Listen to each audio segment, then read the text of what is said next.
Welcome back, Virgo. This reading is going to be about maybe some anger that you're having lately.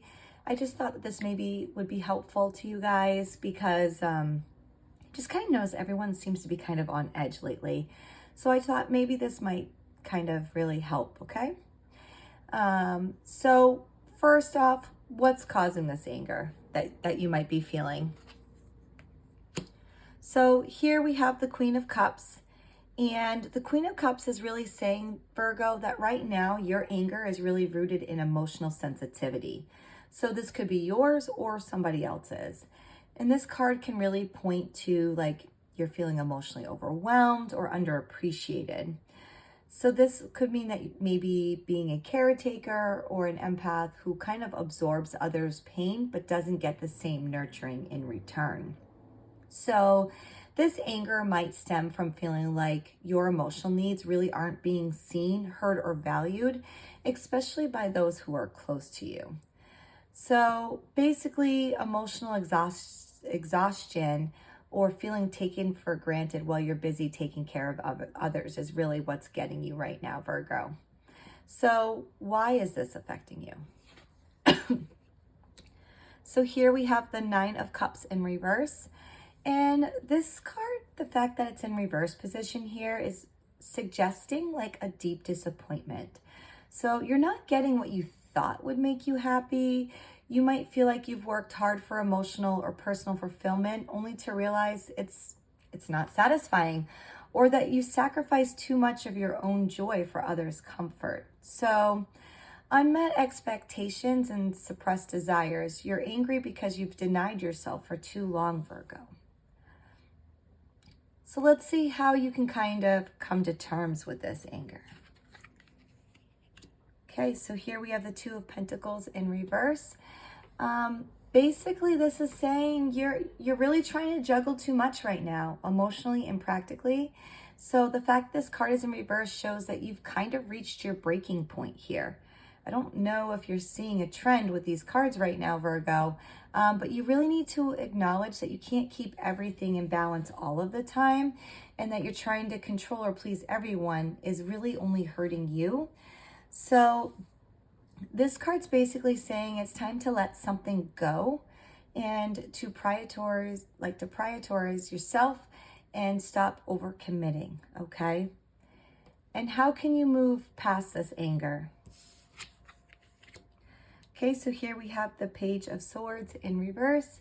And basically, you might be stuck in a mental loop, overthinking or replaying conversations and disappointments.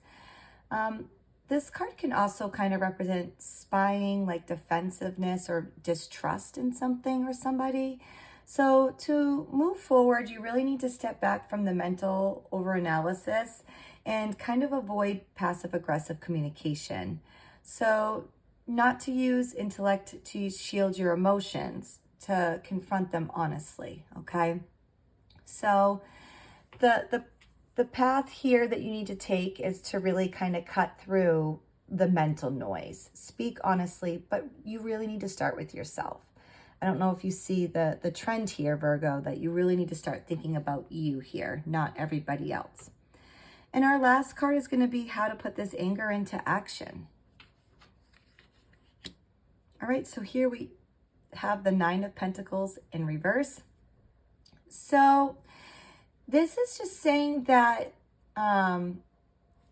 use your anger here as a motivator to reclaim your independence, your self-worth.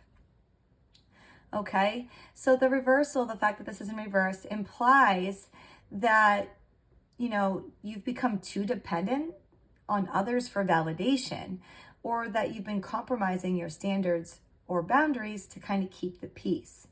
So really, you need to invest in yourself here, rebuild your self-esteem by prioritizing your values, finances, and emotional well-being, even if that means setting boundaries. So now that I have all the cards here, basically, I see this trend here, Virgo, that the anger is really coming from emotional depletion and unmet needs. So this is all buried under layers of keeping it all together. So Virgo often strives for like perfection and service, but when your own cup is empty, that resentment starts to build. So now it's time to be unapologetically honest with yourself. Where are you giving too much? And where are you sacrificing your happiness for harmony? So, in a nutshell, you don't have to abandon your nurturing nature. You just need to stop forgetting that you're one of the people that deserves that care. Okay? So, you can take care of others, Virgo. Just don't forget about yourself. All right, Virgo, I hope this helps, and I hope that, this helps you move forward here and to see the light and to work on yourself a little bit. And if you have any questions, let me know. And until next time, best of luck.